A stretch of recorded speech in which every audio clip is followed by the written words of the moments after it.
We're going to have a roundtable discussion now with two amazing producers.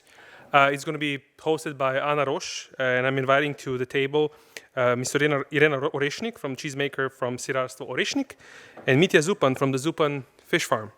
So, Ana, would you like to join us on the stage and we can have it? Do you want to join? Yeah, sure. Prosim.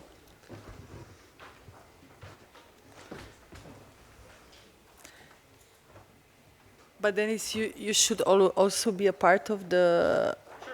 Because I think we need an outside observer. And then maybe Jean or Matteo, one of them, whoever wants to. Oh, one more thing. I hope you took your earpiece translation devices before you entered the room. There's going to be a part of this conversation which I think is going to be held... Yep. We're going to have it in English? We're going to have it in English. Don't worry about it. Okay. Or otherwise, I will translate him. Sure. So,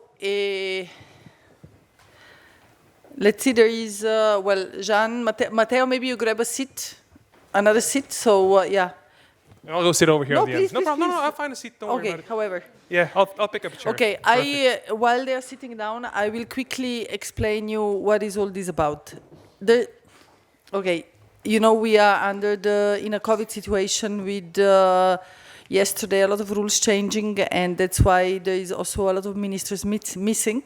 This roundtable was supposedly being a very hot spot and a kind of like a strong discussion regarding the future of the agriculture in Slovenia with the Minister of Agriculture. Unfortunately, I think everybody noticed that there is some people missing, but it's due to the changes that happened yesterday, and this is how we remained without ministers. But we'll make it like this even hotter, I promise. Because I'm going to look for some answers that unfortunately, there is no authority to answer, but we will open problems that are important. But first of all, I would like to tell you a small story. I think it has been September, Andrea Petrini. He's not even listening. I think it must have been like September 2019. I was in a conference in Switzerland, which was by Andreas Caminada, which was dedicated to sustainability. And it was, wow, like this canton in Switzerland had they have more than 80% of sustainability in their agriculture, and they're looking for more. I was invited to be a part of it together with some chefs, some farmers, to make them understand how they can actually increase the sustainability itself. We were talking about the programs they have, and they were looking for actually answers how to be better, while when I got back home, understood that they take me as an example in what I'm doing, but actually I live in a world that is the greenest, but Yale University says Slovenia is 5th greenest country in the world. You can read all the studies, look at the beautiful nature outside, but are we really sustainable? No, the answer is, do you know the percentage of sustainability in Slovenia? Sustainability agriculture in Slovenia is really low. Believe me, it's a lot lower from what we all think. Green doesn't mean sustainable. Green doesn't mean practically organic or ecological. It's wrong. It's a wrong perception. So, but what I especially understood in that sitting in Switzerland was that, to make it happen, you need the infrastructure. So I, as a chef, or them as farmers, they cannot do it by themselves. Somebody needs to connect us. So we are very late. Otherwise, I would read you a very long letter that I wrote to the General Secretary of the Ministry of Agriculture and to the Minister, proposing an infrastructure that can work. And I said, what we need, they are farmers, I'm a chef. We need an infrastructure between us, analyzing completely, even giving working position and trying to explain how these things should work, so the farmers can actually understand why they are working for. Because the biggest problem in Slovenian agriculture is that, we are mostly the agricultural country, but the agriculture is there for herself. Sometimes with subventions, and some are not getting subventions from here, are actually just living off subventions. The farmer's last goal is not selling a vegetable to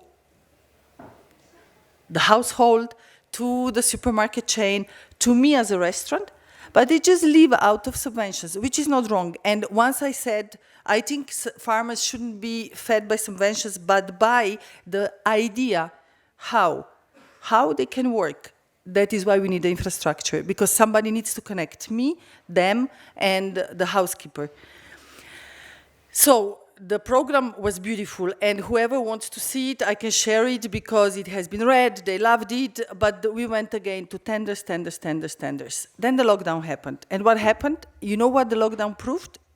That this is exactly what we are missing, the infrastructure. So the chef, and then with András Tuš, needed to enter and actually do the work that the ministry should be doing. So unfortunately, the ministry is not here, but I asked this topic to be registered, and I hope in the ministry they will look at it. But it's not because I want to show fingers on people, but I believe that it's really time that after this lockdown, we understand that the agriculture cannot be done from the office, and this is how it is.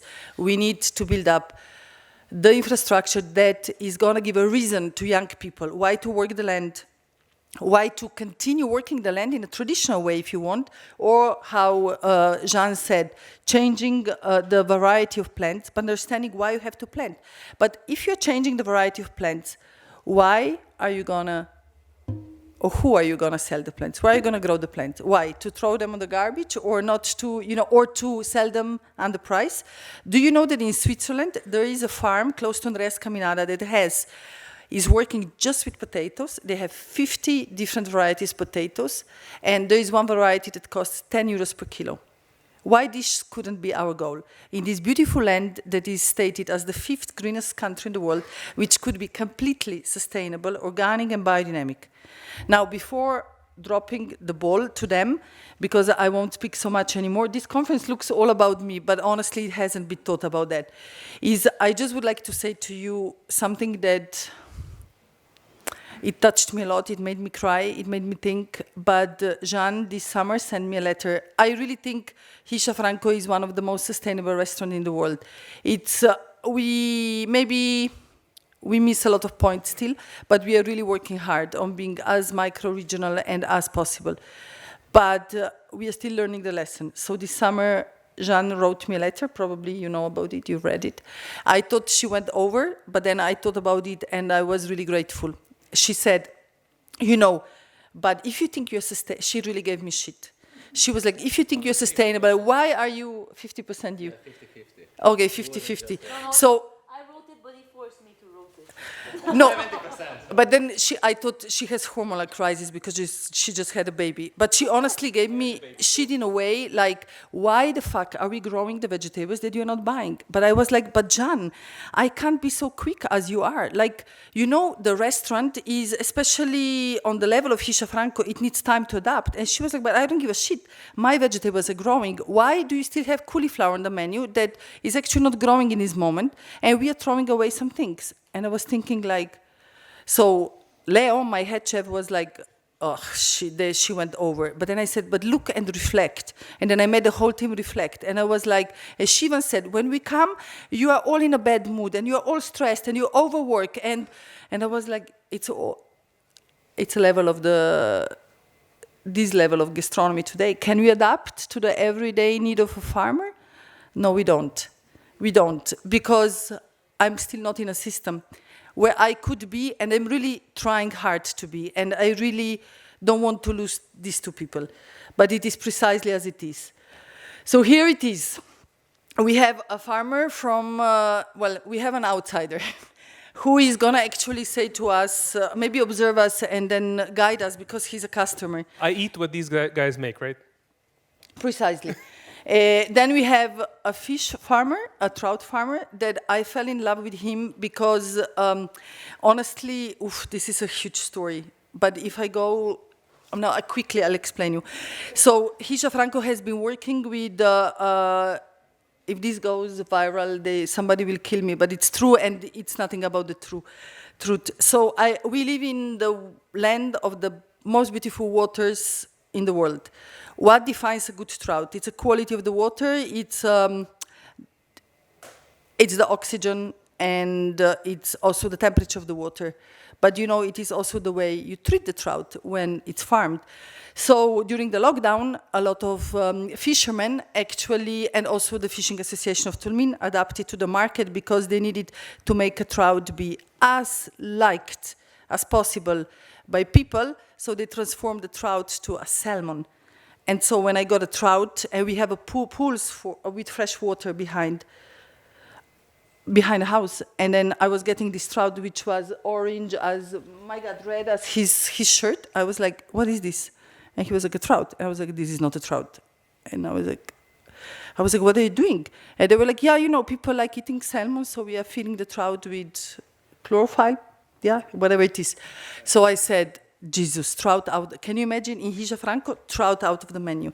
And then I found this beautiful man that I was really suggested. He comes from across the mountain, from Bohin Lake, and he will explain his story. So I would like to have a collection of stories, starting with Irena Orešnik, the biggest and the most important Slovenian cheese producer, to understand the value of the beauty of the farming in Slovenia. And then let's understand or make an appeal that these few people who are on the stage now should be hundreds of them. But can I tell you, I cannot find them in this moment. These are really examples, but these examples should be multiplied. But for that, we need to hear the good stories and then to understand how to approach the Ministry of Agriculture to give us a structure that these things can happen. And tomorrow, my son, when he says, I want to be a farmer, he can become a farmer and he can survive with it. Now, the floor is yours. Let's start. Irena, you start. Please tell your story, enjoy, because these are just amazing people. Okay, thank you. Okay, thank you, Anna. First, thank you for this invitation and give me the chance to say something.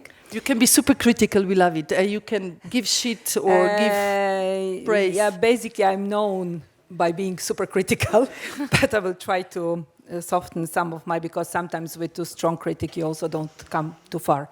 So I learned that through the life, that it's necessary to be a bit diplomatic sometimes, but to say the same things. So first of all, Anna said the biggest cheesemaker. We are not at all the biggest cheesemaker, but maybe I would say we are probably the most influential cheesemakers in Slovenia. We started, we are very lucky to live in the same village like Luka Košir, our new Michelin star restaurant. And why I say that? Because our story is, we started before, but somehow our stories are connected nowadays, and I will tell you why this is important. So we have a farm with 12 hectares of land, 80 goats, and we produce the goat cheese. We buy a little bit of sheep milk also, and we are a biological farm. We cannot live from that, so I also do other jobs because we are too small, and as it is, we have no option to grow bigger in terms of the size. This is one of the issue in Slovenia nowadays, because if the agricultural land is available, it is more and more bought by the, I would say, rich people who take this land for their recreation area and not for agriculture. What is important to say is, okay, we are biological and we process all our products from the raw milk. It was a tradition in Slovenia in the traditional area to make cheese from the raw milk, but nowadays we are just a few, and even that I feel as a big success that we are able to work from the raw milk. Why raw milk? Because I think it makes a another dimension of the cheese. Why it makes another dimension? Because by, let's say, industrial way of processing, that means pasteurization of milk, you kill a lot of things which you, even if you're an ecological farm and which enters into your milk, you destroy it and you try to, how to say, reincorporate it by adding the things and mastering it. Also, what I can say, we are very, very happy that, so we are working for almost 30 years now. We went through all kinds of phases, and we are now at the time to get retired. Actually, my husband got retired last week. But we are very happy that our son, the youngest son, who is 18, decided to take over. And this is the issue which Anna was discussing before about sustainability.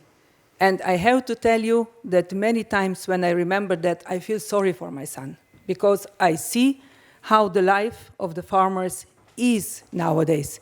As I said, we are lucky, or I don't know how to say. I have another job also, so that we are sustainable and we can do what we love. And this farm and cheese making is our love. We do different kind of cheeses, I would say cheeses which the other farmers don't. Why we do all these cheeses? I would say, first of all, we are very curious people. We get easily bored if we don't do something new. But it also turned out as a very good, I would say, marketing position for us, because we sell, let's say, about 70% of our cheeses directly to the final consumers, and about 30% mostly to the restaurant, I would say, important restaurants or known restaurants nowadays. But I will interrupt you for a second. Can you tell everyone why did you want to run for Slovenian president? Did I say that I want it? Maybe I still want. Okay, why are you running for Slovenian president? I really want to know, because I think you want to change some things. Okay, it's true that I was for all these 30 years working hardly on a position of the farmers, in particular on a position of the cheesemakers, which I believe can change and improve by being connected, by working together and having the knowledge. I think the issue of first, the issue of food, as we heard already this morning, is out of the political table. And this is one of the issues where I know a lot, and I would, if I go for that, I haven't made the final decision, is one of the things I want to put on the political table, because we all eat, we all need good food, and not just the food which make full our stomachs, but feed our body. Because I can tell you, being every Saturday on the market with the people, as it was already explained before, at the moment people get ill, then they change their habits. But then, can I ask you something? You really have to do 2 jobs to maintain yourself and to be sustainable. Absolutely, there is no other way. And okay, the other issue why I want to go, I think in Slovenia there are 2 parts of the society which are quiet. They don't say anything. And one of these are the farmers, and the others are the entrepreneurs. I'm part of both of them. This, I calculated roughly, we represent about 1/4 of the voting body. Why we are quiet? We are quiet because we are too busy to survive. We don't have time to bother with other things. But also, the situation, how to say, the legislation and everything around agriculture and also entrepreneurs is becoming so complicated that even if you don't want to cheat or to do something wrong, at a certain moment, you are forced to come in a position in order to survive. And once you, step over that line, even with the small things, or even you don't know whether you are right or wrong, because it's getting so complicated, you don't understand what is really right according to the law, you are quiet. because otherwise you have the consequences. I know that. I worked a lot in that.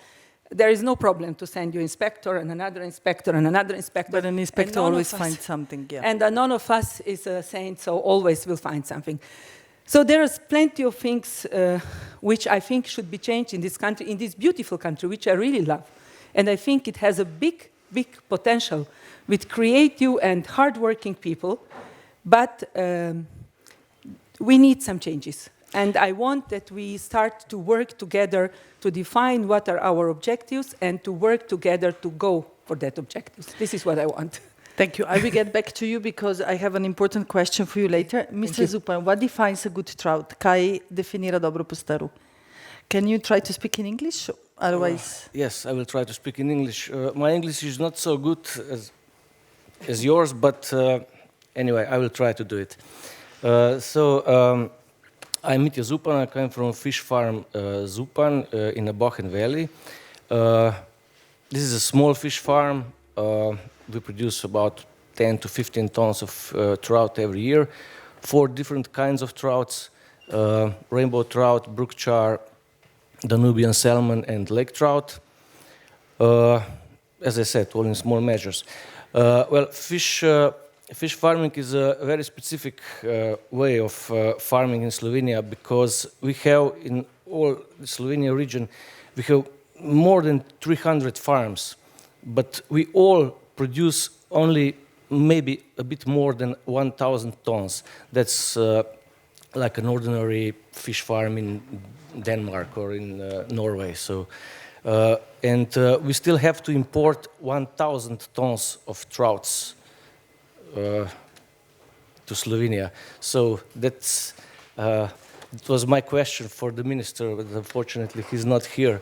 But he will get the whole story. Yeah. Believe me, I will make sure. Because we have a potential, we have the knowledge, and we just need someone to push us, to give us all these papers and so on. So it's actually a paperwork that is a big problem that as you can see.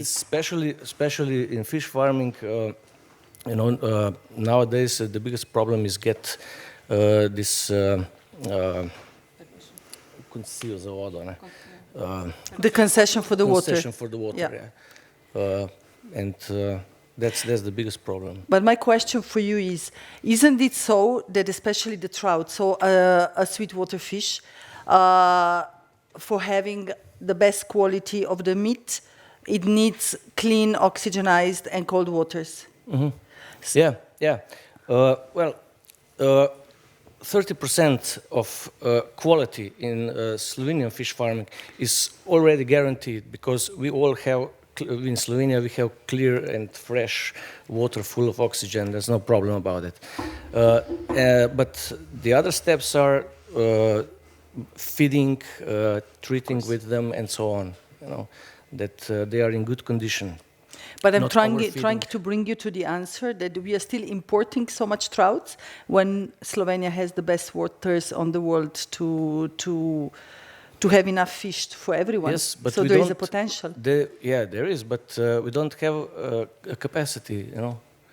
We have to build farms and so on. But there is a problem with papers.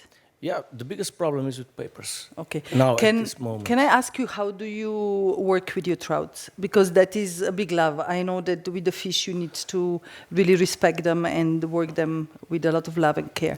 Yeah, so our farm is an old farm.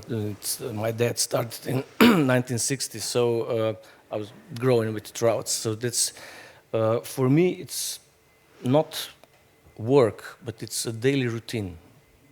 I don't know. But it's a love story because your trouts Yeah. are so happy trouts when they come alive to our house. Yeah, you have to, yeah. They're so lovable animals. Yeah, you have to know, you have to watch trouts. You listen, guys, because it's not just about trout farming. It's a simple word, but you have to take time and watch them, at least half an hour a day. They will tell you everything, what they need, what they are missing, and so on. Yeah. And what do they miss usually? No, but in let's say in the summertime, there is a problem with oxygen and so on. So that's why I said that I need to watch them, because you see them. You see if they are not circulating, there's something wrong, and most of the time there is oxygen problem. Do you know that your trouts fight in our pool? Yeah, I know. Tell them Especially now, about their fight. because they are breeding now and they have to fight. But, okay, because I would like to bring you about telling that the trouts have a personality, because it's not a joke, because you can see stronger, weaker trouts, but also whenever we come with a fishing net to fish them, they react, they hide, they know exactly what's going to happen. Yeah, yeah. So you think that the trouts don't have the brain, but No, they have. the feelings? Yeah, and when you will come with food, they will come together. Yeah, and I can Try also once. tell you, when you go to sleep at night, they start jumping and saying good night to you. I'm not joking, it's super fun. Yeah, they are, especially if the moon is shining. Yeah. Yeah. It Would is. you ever change your profession? No. And can I just ask you, do you eat trout? Yes. Okay, Yes. but do you know that an average Slovenian family is practically not eating fish? No, I don't agree with you. I But think, that's statistics. let's say, yeah, but 20 years ago, I would say that, I don't know, ordinary family would eat 10 kilos of fish per year.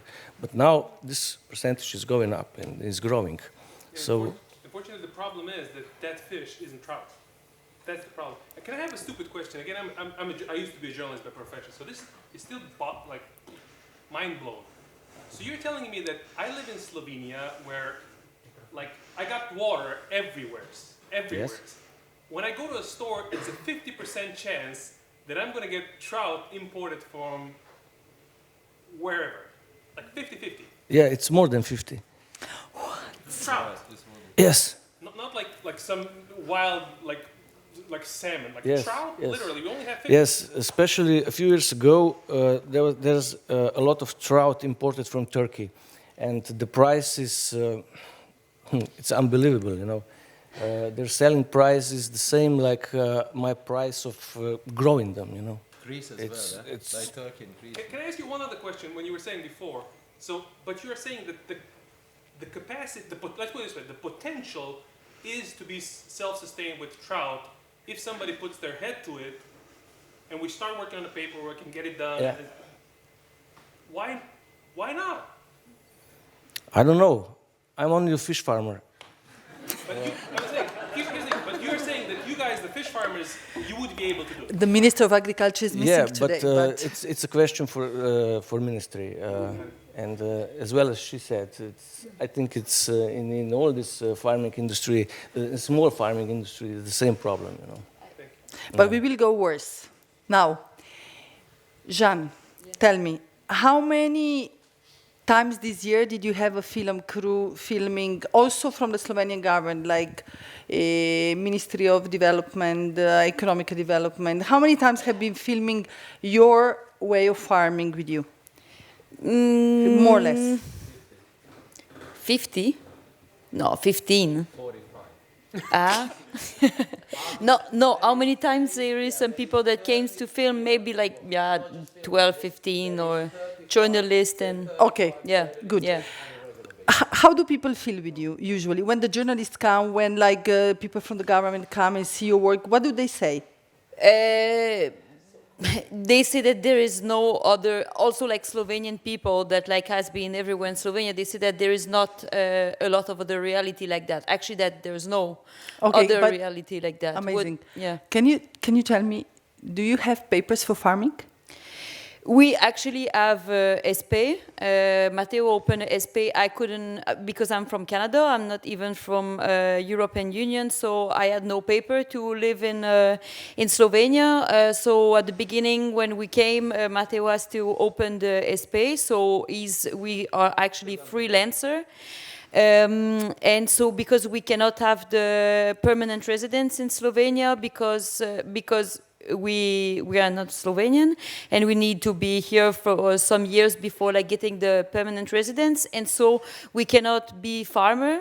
Because to be farmer, you need to have the permanent residence, and so because we are not farmer, we cannot have, of course, like subvention or help from the government, but also we have to pay every month quite a lot of money for the money that we earn. Like for us, it's our biggest expense every month. We have to pay to have the right to work. So yeah, to have like the SPA open. And how many times have we been filming? 45. So everybody is enjoying their work and like doing like, guys, well done, you are so amazing, and your daughter is so beautiful, and you're so hipster. And then when she breastfeeds in one hand and the other one, she's doing the bread, and then we'll talk about that later. Or Matteo is holding Romeo and picking the vegetables at the same time. Everybody's saying these guys are so freaky. What do we do for them? Zero. And you can also, I mean, I can tell, but maybe you guys can tell the story about actually we were raising money this winter for them to survive, because otherwise there would be no farming in Srednje. Yeah, the thing is just that we are just the two of us, and I mean, as they said, there would be the potential to do more agriculture, but the thing is that it's, I think, so difficult to live from agriculture that we always say it, like Matteo and me, we always like, we would never like convince people to come and do the same thing than us, because, you know, we came by ourselves and we decided to do that like over everything, because I would never like convince someone and tell him like, yeah, like come to do that, you will see, like it's so cool, it's so easy and everything, because it's so difficult, and it's impossible to live from that. It's impossible. Like we came in Slovenia with money, and that's what is crazy, because we don't get help from the government, and we came here and we spent all of our money in Slovenia, and we took a place that was abandoned.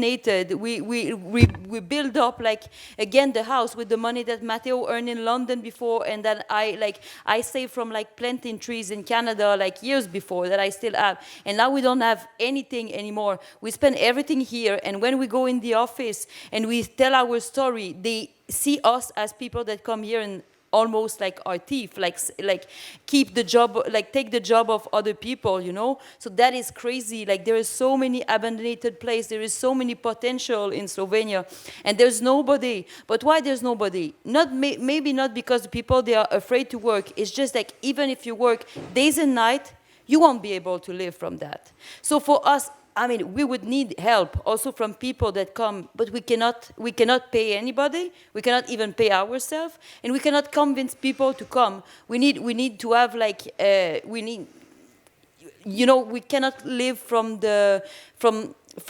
what we get from the soil if we want to work in a real like natural way. And how she said, like at some point you are forced to do things that you would not like to do, or not like, but you know, if you are moralistic, if you have a moral, there is things that you don't want to do because you want to respect nature, because you want to respect your profession and your work. And at some point, you are forced to compromise things if you want to live. And we don't want to compromise. So we need money that's come from like other source, because we're not going to start to use chemical. We're not going to start to put like tunnels and greenhouse and stuff like that to have like higher production. We're not going to do it, but we're not going to survive. Like at some point we will be so tired to just like, we are spending money to be able to work, and that's crazy, because we think that what we are doing, it needs to be supported because it's heritage, it's art, like, you know, it's culture. That's things that needs to be supported, because then we will all eat plastic at some point, and there's not going to be soul in anything anymore. And these things are very important, because yeah. So Jean is talking about working in one of the greenest countries in the world. Mr. Zupan is talking about having the fish farm in one of the countries in the world that has the cleanest waters, the most appropriate waters to supply the whole country with the trout. And also, if we want to go towards the more diverse eating, a trout is an important part of our menu. And Irena Orešnik actually And I really admire her because she gave us a lesson. And maybe if you use in a few words what you told us when you gave us a lesson about the cheeses in Hiša Franko, no, regarding that even farmers in a high mountain do shortcuts and they could do better. It's true, you told us. Maybe you can say something about that? Because we are on a critical point, because I would like this to have a message and I would like this to see an action followed, because otherwise it's senseless. I'm wasting my time here. Okay, whatever direction we decide or we believe it's a good direction should be supported. Should be supported by correct, let's say, policies. But in case of agriculture, for instance, I will do it in a very practical, in a concrete way. So if we, the cheesemakers, we believe, and I would say the demand is also in that direction, that the raw milk cheeses are the way to go for the farmers, because we cannot compete with the industry, because we need higher prices in order to survive, then we need support to that. We have the Milk Institute, who is not working on that. It's the opposite. The teaching in the university everywhere is only industrial way of processing of the milk. This is one part of the story. Then we have competitions of the cheeses. Again, the one which are done in industrial way, intact, with no molds, everything, they have the priority. If the farmer is working with pasteurized milk, he has no problem with inspectors. While if you work with the raw milk, independently, if everything is okay, and it is okay, they are suspicious and they make much more pressure on you than on somebody who is making from the pasteurized milk. I believe, and basically, they like the farmers, which make very beautiful records, which I believe they don't prove anything, except that you are able to write, and that you write. That's what they do, and nothing else. And these are all the messages to the people. And if people get all the time the messages which direct them in another direction, or they tell them it's easier for you if you pasteurize the milk, it's easier for you if you just take a good care of the papers, but not of the real good cheese, then of course people will go that direction. And I was president of association which we established 25 years ago. We are still very alive of the cheesemakers. And we worked all the way on this direction. But if you have so many players in the country who give the messages in the opposite direction, it's very difficult to, to convince the farmers to others that this is the way for them. And then on top of that, it comes also what are the messages given to the public through the media. Finally, we are producing for the producers.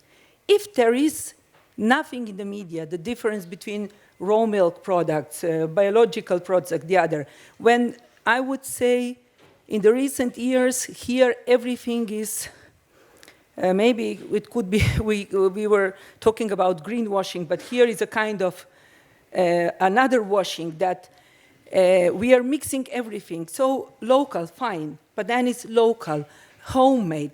So nobody understands, from the countryside, nobody understands what is behind all these words anymore. So the one who really we try to do ecological with all the rules, or raw milk with all the, knowledge we need to do that in the right way, in a safe and quality way, it's very difficult to stay. And what I'm really unhappy, because I really worked for all these years that the Slovene cheese making would go in a good way. And with we all the milk that we have. Parts. Because you remember the story before, how much milk is remaining. We could actually do such incredible cheeses, but we are still like on the lower basis. Yes, but we are making, equalizing everything. Yeah, we do not distinguish something what is really excellent quality from the others. To tell you the story, which is with the trout, is very similar story with the milk. But the milk, we are one of the rare products where we are basically self-sufficient. However, the share of the milk products sold in Slovenia from all the milk products is only 40%. And all this beautiful milk, which we have, which basically we have 60% of the milk processed in our dairies go into the products of the lowest price. This is the products with the chain brands, like Tush, Mercator, all this kind, which we all know we buy because they are lowest price, and basically they compete the same products with the brand of the companies. I think this is a very, very, how to say, for me these are very difficult messages. Thank you, Irena, because we are short in time. Matteo, just one answer. Is it true that in your house, I mean, I should ask also Jean, but Jean already spoke, how sustainable are you at your farm? Like, how do you eat on a daily basis? Be short, because they are showing me already. With the fork. No, we. Like, I'm talking from what you drink to what you eat. Right. I'll be quick. Irena, she's already my president, so I'm with her, and that is not true that not anyone like. Dennis, don't go because you have the last answer. No people is doing anything for us. You do. Mansa is incredible, and she's always with us. There's been before Tamara, Janko, with Alex, Joshko, Maria, neighbors, Emil. But food. Tell me what you eat at home. Yeah, but wait, that is important for me. Like, so we feel part of a community anyway. So it's not through that we eat. Yeah, we eat bread, cheese. But who makes the bread? Where is the flour from? Flour is from Italy. No, but it's from a small mill, right? Yeah. Everything, we'll try to connect people together. And as Rebecca said this morning, neighbors are very important. You know, like neighbors are your potential. Like this, you always, let's say that I want to, I'll bake bread and I give it to neighbors. Maybe they don't really like it because it's too sour. So Jean bakes the bread, but they eat it because it comes from our house, right? And that's the very important things. We'll try to buy and eat everything that is nearby our affection, like our emotion. But most of the things come actually from the farm. Yeah. Or if it's not from the farm, it's from friends. They are very related to what we do. And so in a conclusion to what he said, you know, when I'm doing a presentation of Slovenia, I always say, and this is a country of foragers, and this is a country of farmers, and it's all true. And gardens, we all have gardens. Why wouldn't and couldn't we take a concept of how Jean and Matteo are eating? I mean, and I'm not joking, they are baking bread on the wooden stove, and in the meantime, they are like soaking the cheese out. It doesn't take so much time to be a little bit conscious about it. Now, since we are the greenest country in the world. Dennis, and for the final, you are a consumer. You heard the stories, and I would like a message for Minister. What should happen that these beautiful people could actually survive, but also not having double work, as you've heard, or not being able to survive because we were raising money in the winter to help farmers, me, not the ministry or the government, or how can we make sure that a trout, a Slovenian trout, can be on the table of every Slovenian, and not the Turkish or maybe the South African. Okay, one. I'm gonna kick the hornet's nest right now. But be quick. Very and quick. Very quick. Give me an idea. Very idea. I think the biggest problem that we have right now is I'm speaking the last, and being a consumer, I am by far the most important part of this entire discussion, which is horrifying me. Yeah, but you're objective. Yeah. While we are and subjective. What I will tell you is this is the problem. Not me as a consumer, but consumers overall have become way too powerful in the entire value chain. That is a huge problem. We had this discussion with Andrea, I think a couple of days ago. The problem is that for 30, 40 years, we've been hearing customer is the most important. Customer knows best. A customer only weighs two things: value for money.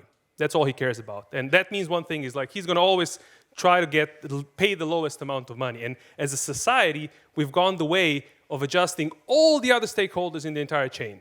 From the guy doing the making the trout, to the person selling it, to the person making food out of it, to the person driving it. Everybody else is less valued, and everyone else has to adapt in the entire value chain to make sure that I get my product at the lowest possible price. And that's a problem. Now, how are we going to change that if for 30 or 40 years we've been hearing customers always, all right, customer is the most important thing? I don't know. What I think is education for sure. You know, my kids value food a lot, but we have to do this on a systemic level for sure. We need to, you know, I think the importance of calling this the food summit and not the culinary summit is extremely vital. We need to talk about food. We shouldn't be talking about the agricultural industry. We should be talking about food. Okay, but stop it now. Look, we have to write a message to the minister because he's not here, but we need to say to him something because his chair has... Make my food good again.